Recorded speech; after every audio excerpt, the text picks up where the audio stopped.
viongozi wa Kiislamu. Allah waondoshe ile mapungufu walionayo, warudi katika Uislamu, na matukio haya yawatia akili, wajue maadui zao ni kina nani na wao watakiwa kufanya nini kwa wakati gani. Sasa hii kusema kwamba Waarabu ni wanafiki, huku ni kuwakufurisha kwanza. Waarabu gani wanafiki? Ndio wale unaokwenda wewe ukiswali nyuma yao kule Maka na Madina? Ndio wale wanaokuongoza kwenye hija wakatoa hutuba kwenye Arafa huko? Ndio wao wanafiki unaokusudia? Haya vipi sasa wewe waswali nyuma ya mnafiki? Huoni kama una matatizo? Hii ni fikra ya kitakfiri ya kishia ya kuwakufurisha ahlus sunnah wal jamaa. Usibebeshwe tu bila kujua. Nchi za Kiarabu kuna pombe. Mimi najua kweli kuna nchi pombe ni imeruhusiwa, najua, na hii ni makosa. Na sijui kama wenyewe wanajiita kwamba wao ni dola ya Kiislamu kama Dubai. Kila kitu kiko wazi, kila kitu unachokijua duniani kiko wazi. Lakini si kwa nchi hakuna mambo hayo, kwamba eti una kibali cha kufungua baa uuze pombe.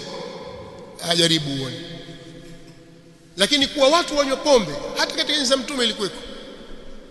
Wajua kuna kitu sheria na kuna matendo ya mtu binafsi. Hivi ni vitu vile tofauti. Katika nchi kunaweza kukawa kuna sheria kwamba hili haliruhusiwi, alafu kuna wananchi wanakiuka sheria. Kukiuka kwao sheria hakuifanyi kuwa sheria hili imebadilika. Sasa wewe kama unajifanya mjuaji, beba konyagi hapa, nenda na ushuhudia kaone. Usienda umra uenda hija, beba uende naye, utajua kwamba pombe ipo hakuna. Usijisemee tu watu wenye pombe. Sawa, watu wenye pombe kweli, au watu kwa wazini, ile jambo lipo, inawezekana. Enzi za Mtume swalla salam ilikuwa.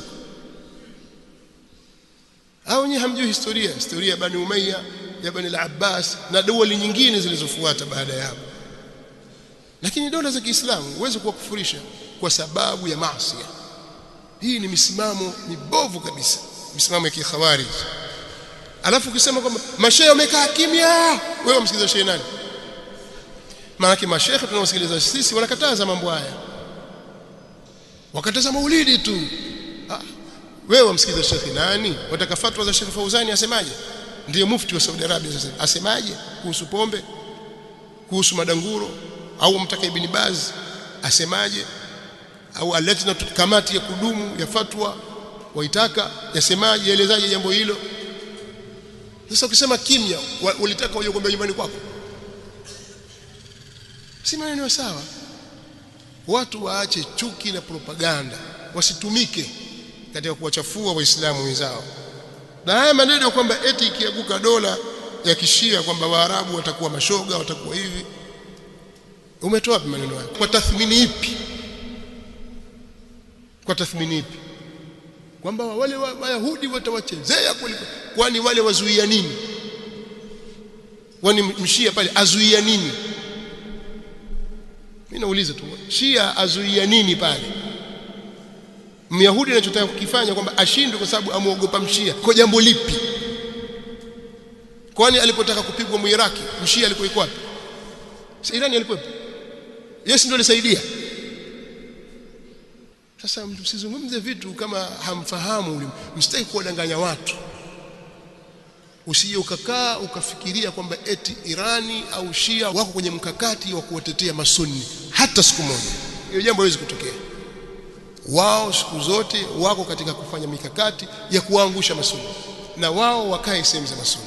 Kwa hiyo lillahi alhamdu, ilipotokea Waarabu kujitambua, walitaka kusimamisha mamluki wao pale Misri kupitia Muhammad Mursi na chama cha Ikhwan al-Muslimin kwa mapinduzi yale ya Rabiul Arabi yaliyofanyika 2011 2012.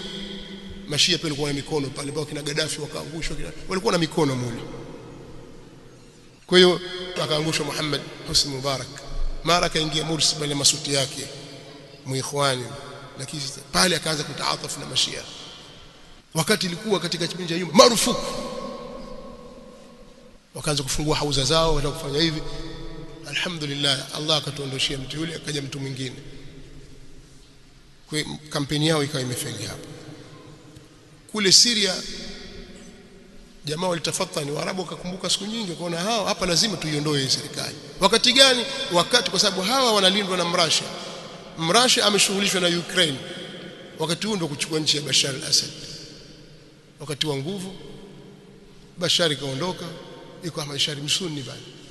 Kwa hiyo ile mkakati waliopanga kwamba Syria, Iraki, Yemen, si wapi, umeanza kufeli. Na ile mipango yao si uranium, sikuaje, nuclear.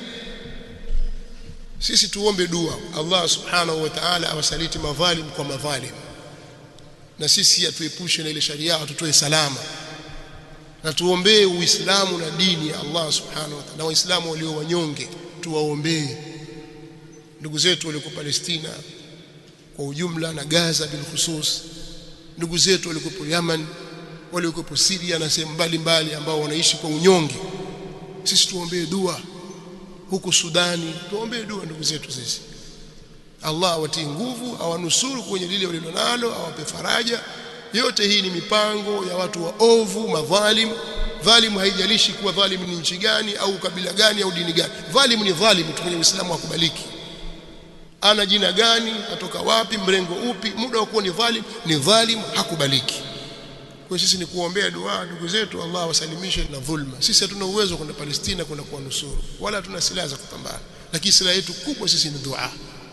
Allah warudishe katika usawa na watie nguvu. Hii ni Wajawema Online TV. Hapa ni elimu tu.